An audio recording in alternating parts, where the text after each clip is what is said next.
Madam, Congress ప్రభుత్వం అధికారంలోకి వచ్చి కరెక్ట్ గా నేటికి 100 రోజులు దాటిపోయింది. ఎలక్షన్ల ముందు ఇచ్చిన మాట ప్రకారంగా 100 డేస్ లోనే 6 గ్యారంటీస్ పూర్తి స్థాయిలో అమలు చేస్తామని చెప్పారు. సరే, 70% ఓకే అయింది. సో దాంట్లో మహాలక్ష్మి కావచ్చు, గృహలక్ష్మి కావచ్చు, ఇందిరమ్మ ఇండ్లు కావచ్చు, ఇలా అన్ని ఓకే అయినాయి. బట్ ఇక కొన్ని పెండింగ్ లో ఉన్నాయి. ప్రతి మహిళకు 2,500 రూపాయలు అని చెప్పి, గ్యాస్ సిలిండర్ 500 అని చెప్పి, ఇది రాలే ఇంతవరకు. సో దీనిపై మీరేమంటారు? 10 సంవత్సరాల ఉన్న పాలన ఉన్న బీఆర్ఎస్ చేయలేని పని మా రేవంత్ రెడ్డి గారు చేస్తున్నారు. ప్రతి ఒక్క మహిళ సంతోషం ఉన్నారు. ఆర్టీసీ బస్సు సొంత అక్క చెల్లెలతో కలవాలన్నా కష్టం ఉండే. 1000 రూపాయలు ఎక్కడ పెట్టుకొని వస్తాం కలుస్తాం. ఇవాళ అక్క చెల్లెలు అందరు కలుసుకుంటున్నారు. ఈ ఇంటి నుంచి ఆ ఇంటి నుంచి దాకా పోయిస్తున్నారు, కలుస్తున్నారు. కానీ కాంగ్రెస్ ప్రభుత్వంలో ఏదైతే హామీలు ఇచ్చారో అది చేస్తున్నారు. 80% వరకు చేశారు. ప్రజలే ఇప్పుడు వాళ్ళు సంతోషంగా ఉన్నారు. గృహజ్యోతి ఇప్పుడు current bill 200 unit current zero వస్తుంది. 500 కరెంట్ గ్యాస్ ఇదవుతుంది. 2,500 అవి కూడా ఇందిరమ్మ పథకం బిల్లు కూడా మనకు ఇల్లు కూడా చేస్తున్నారు. రెండోది మనకు ఏముందంటే రైతులకు కూడా చేశారు. మన హెల్త్ 10 లక్షలు హెల్త్ కార్డు కూడా తను చేసే జరిగింది కొన్ని. కానీ ప్రజలలో సంతోషంగానే ఉన్నారు, ప్రజలు హ్యాపీగానే ఉన్నారు. అరే, కాంగ్రెస్ గవర్నమెంట్ వచ్చి 3 నెలలు కాలే, 2 నెలలు కాలే, ఇన్ని అమల్లో చేశారు. చాలా సంతోషంలో ఉన్నారు ప్రజలంతా. బీఆర్ఎస్ లో 10 సంవత్సరాలు చేయలేని పని నెల 2 నెలల్లో మా రేవంత్ రెడ్డి గారు చేసి చూపించారు.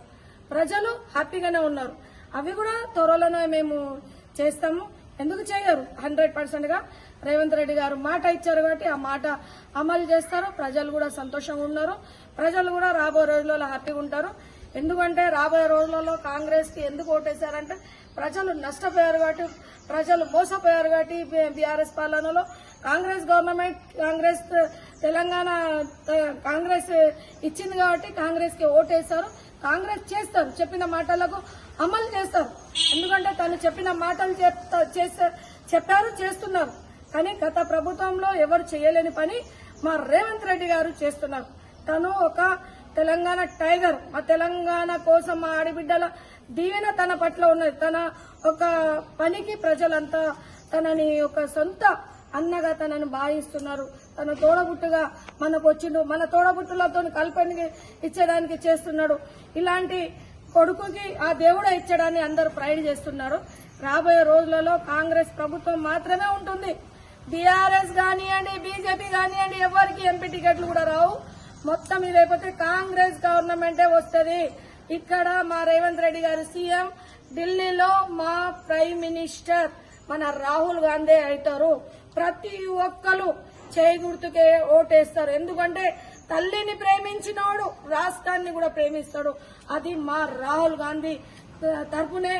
అతడే తల్లిని ప్రేమిస్తాడు, మన రాష్ట్రాన్ని ప్రేమిస్తాడు. అందరికీ హత్తుకుంటుండో, అందరికీ ప్రేమతో కల్పిస్తున్నాం.